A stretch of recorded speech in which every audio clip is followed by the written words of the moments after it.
Hello folks, this is Yvette from YvetteLaboy.com, and as promised, I'm doing a live chat. Hair looks again scary. This is my scare do. Anyway, I'm doing a live chat today on lupus and the skin. So I'll be talking about this today. Hey Freddie, what's up? So lupus and the skin for you folks. I asked a few about a few weeks ago, what you want to see, what you want to learn, and one of the topics I got was lupus and the skin. Hey Edwin, how are you? Thank you for joining in. Thank you for joining in, Freddie. Appreciate you guys being on. Anyway, about 2/3 of people with lupus will have some type of effect on the skin. So there's about 40 to 70% of people with lupus will find that sun exposure, which is the UV rays or artificial light, will make their disease worse. Okay, thank you Carlos for joining in. Some individuals have or will develop a type of skin disease. Hey Michael, thank you for joining in. Skin disease called discoid lupus, erythematosus, and skin disease and lupus can cause rashes, sores. Hey John, thank you for joining in. Hey Maria, thank you for joining in. And most of which appear on sun-exposed areas such as the face, ears, neck, arms, and legs. So a dermatologist has the proper training to treat lupus skin rashes and lesions. The dermatologist will take a tissue sample, which is known as a biopsy, and examine that under a microscope. Hey Rocky, thank you for joining in. To determine whether a lesion or rash is due to the lupus. And there are different forms of discoid lupus. There's chronic discoid lupus, subacute discoid lupus, and acute lupus, discoid lupus. And I'm going to talk about those right now and go over them and kind of tell you what the medications that they use for that. Also, I'm going to, in the future, do one on what are the natural therapies you could use for that. But for now, this is what I'm talking about. So chronic discoid lupus appears as a dark shape around lesions, and the sores usually appear on the scalp or the face, but sometimes can appear in other parts of the body as well.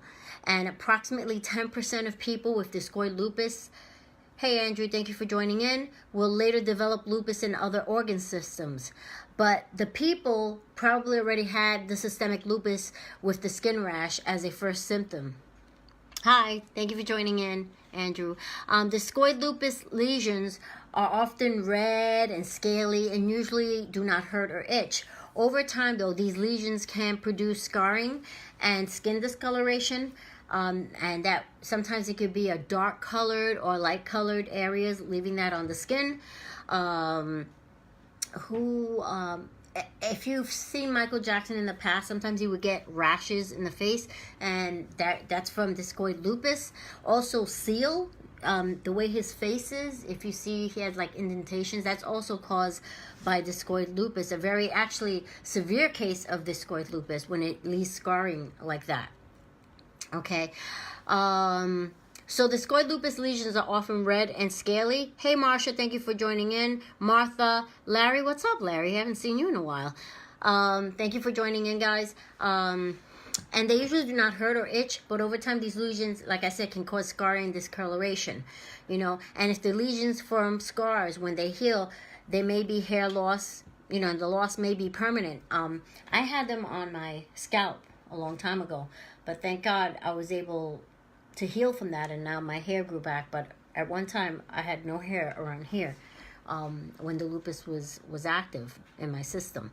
So cancer can develop in discoid lesions that have existed for a long time. It is important though to speak with your doctor about any changes in the appearance of these lesions. Okay, it's extremely important.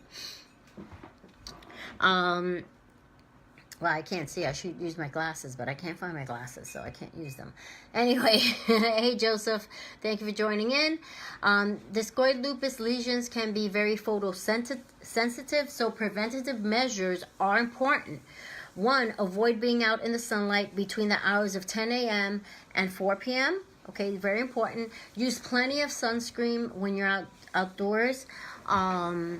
And get good sunscreen, okay? You want to get good sunscreen because sometimes these sunscreens that you wear have chemicals in them that when the heat of the sun touches it, it can penetrate into your skin and it can have cancer-causing chemicals. So I would say to check the ewg.org website, and they have a list of safe sunscreens that you can use.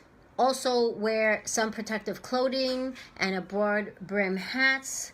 There is a website, coolibar.com. I'll post all these things underneath this video later on. That you can go there, and they actually sell clothing for people who are sun sensitive on there. What else? Limit the amount of time you spent indoor with fluorescent lights, because that can also cause a flare. Speaking of lights, is this better? Yeah, this is better. Oh yeah, way better, because the other way was light. At least I can see now. Okay, so the types of discoid lupus is subacute discoid lupus and subacute cutaneous lupus is the same thing. Lesions may appear as areas of red scaly skin with distinct edges, or red ring-shaped lesions. These lesions occur they're most commonly on the sun-exposed areas of the arms, shoulders, neck, and body. So the lesions usually do not itch or scar, but they can become discolored. These lesions are also photosensitive, so you need to protect your skin, again, when spending times outdoor or under fluorescent lights.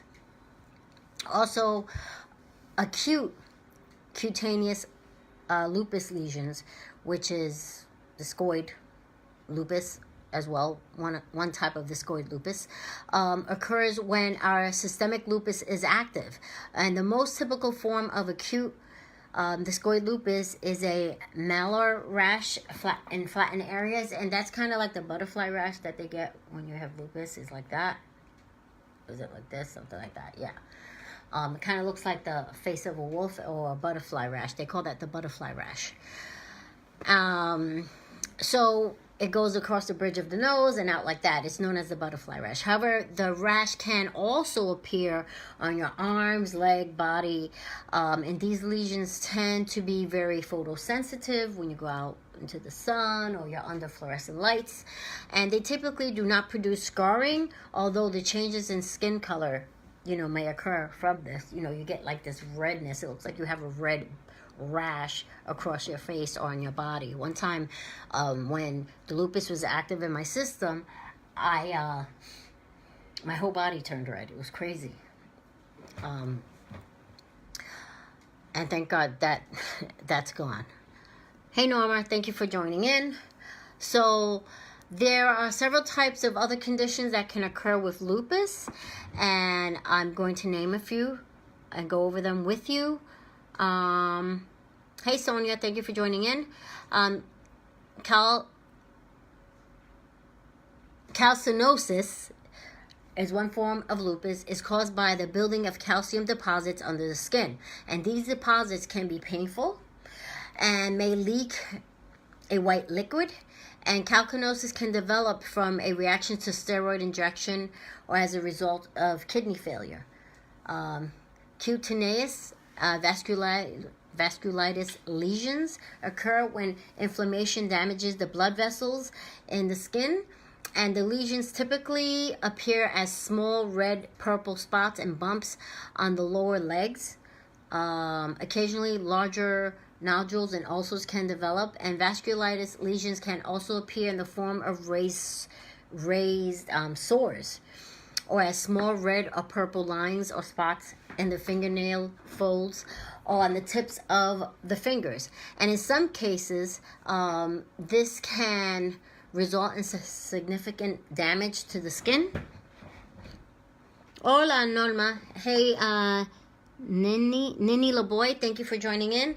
And and also around the toes, causing gangrene. And as you know, gangrene is the soft tissues and death of the soft tissues due to loss of blood supply. Hair loss can occur also, and that, like I mentioned before, that happened to me, but thank God my hair grew back. Thank God, knock on wood. Can occur for other reasons besides the scarring on the scalp. And severe systemic lupus may cause temporary pattern of hair loss, and that is then replaced by new hair growth, and that's exactly what happened to me. And severe lupus flare can result in fragile hair that breaks easily, and such broken hairs at the edge of the scalp give a characteristic of a ragged appearance, termed lupus hair. Okay, so if you see people who have lupus and their hair looks kind of thin and stuff, and it's kind of ragged and stuff like that, that is considered lupus hair. Raynaud's phenomenon, and that's something that I suffered from, again, when lupus was active in my system. And lupus Raynaud's usually results from inflammation of the nerves and blood vessels.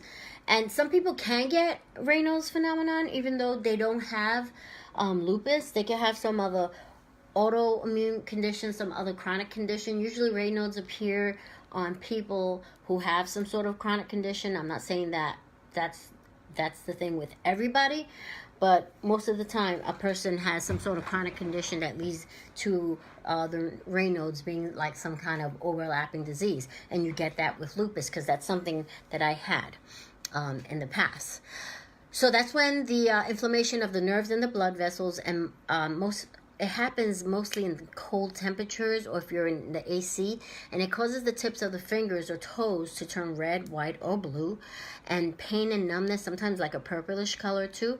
Pain, numbness, or tingling may occur, and people with Raynaud's phenomenon or Raynaud's syndrome is known by either one of those two names, should try to avoid cold conditions, and if necessary, should wear gloves or mittens. I wear mittens in the winter because I just feel it keeps my hands warmer.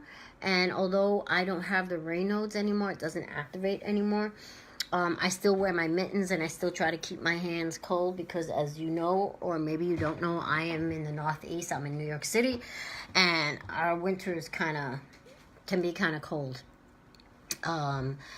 So another thing that you can do if you're suffering from Raynaud's phenomenon is buy hand warmers and foot warmers, and you can find those at most sporting goods stores like Modell's. I don't even know if Sports Authority exists anymore, but any of those sporting goods stores, you can find hand warm. Oh, the store Dick's. They also sell hand warmers. And another one is libido reticularis, which should not be confused with libido. It's two different things. And palmar erythema are caused by abnormal rates of blood flow through the capillaries and small arteries, and a bluish-like molting will appear beneath the skin, especially on the legs, giving a fishnet appearance. You'll see that. Like Raynaud's phenomenon, these conditions tend to be worse in the cold winter. So if you're suffering from this, keep yourself warm, keep your body warm, keep your hands warm, get the hand warmers, the foot warmers, like I said, and you can find those at most sports stores. Like I said, like Modell's, Dick's, Sports Authority, stores like that, Sport Authority.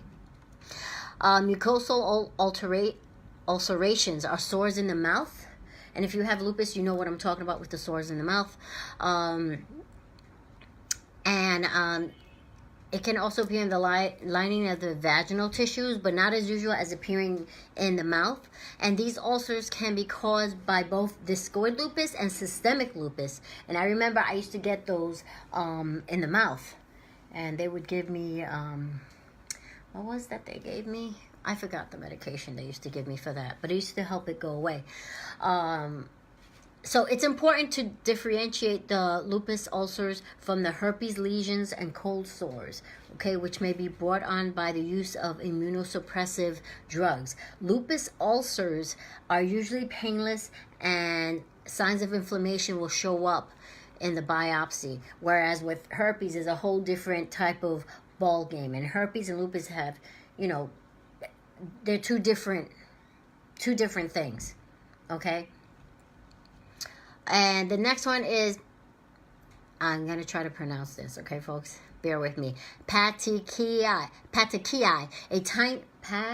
Patechiae. It's a tiny red spots on the skin, especially on the lower legs, that result from low numbers of platelet in the blood, and a condition called thrombocytopenia. Although this condition is common in lupus, serious bleeding as a result of low number of platelets usually do not occur, so that's good. So what are the treatment and medications used to treat lupus-related conditions? Well, it depends on the form of discoid lupus that you have. The most common treatments are topical ointments such as steroid creams or gel, and in some cases, liquid steroids will be injected directly to the lesions, and that hurts. Okay, that hurts.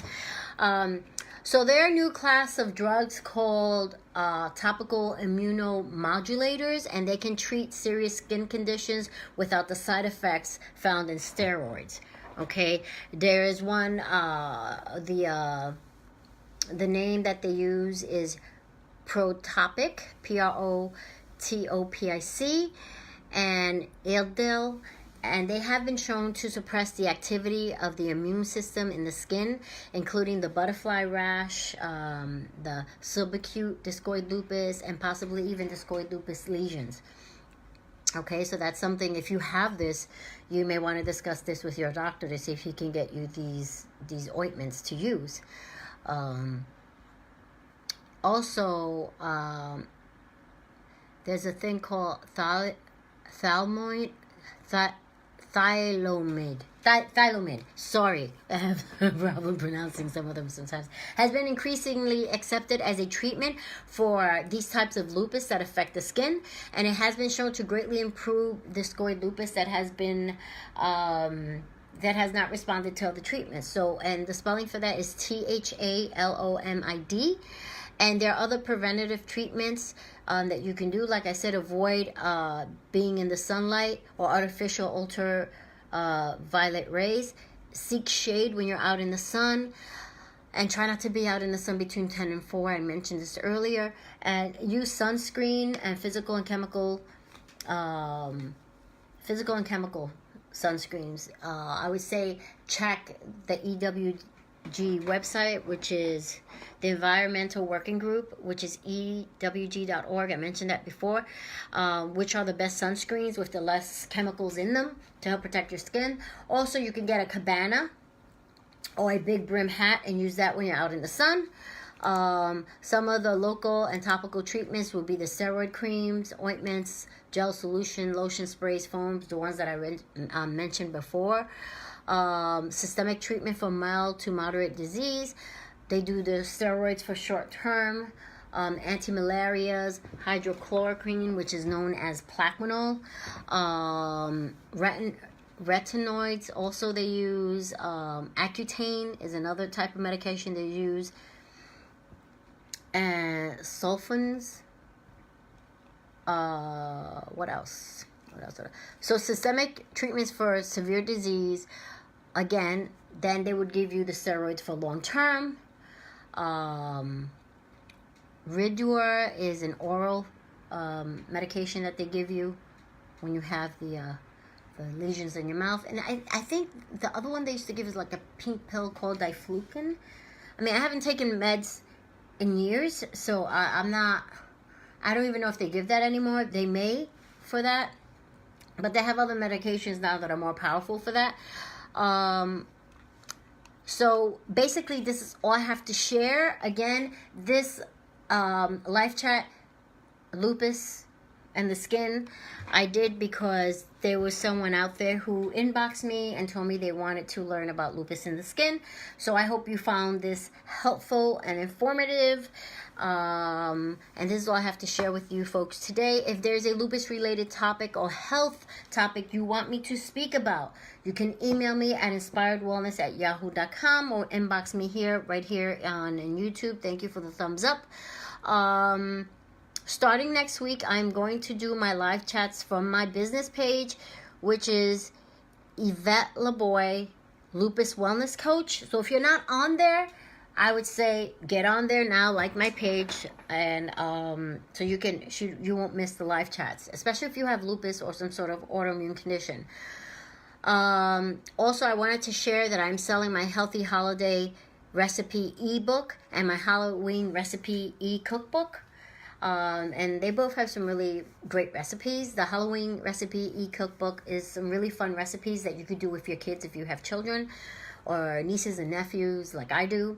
And the Healthy Holiday Recipe e-cookbook also has some really fabulous recipes for the holidays that are coming up, which is Thanksgiving and Christmas. And yes, we're almost there, folks. The year's almost ending, believe it or not. And I know we're in September, but we're almost at the end of September.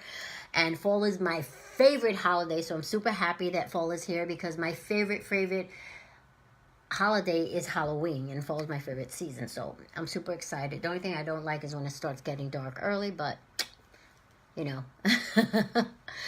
So you can follow me on social media. On Facebook, I'm Yvette LeBoy, Lupus Wellness Coach. On YouTube, I am Yvette LeBoy, Lupus Wellness Coach. Get on there. I have tons of videos about lupus, autoimmune conditions. I also have some cooking videos where I make some really yummy recipes.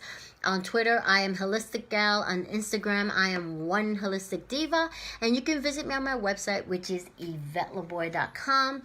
Thank you for joining me today. This is Yvette LeBoy from YvetteLeBoy.com. We inspire people to go from surviving to thriving because we want you to become the fabulous diva and divo you were born to be. Thank you for tuning in. To all my lupus ninjas out there, see you on my next live chat. Mwah. Love you much. God bless. Enjoy your Sunday and have an amazing and healthy week. Bye.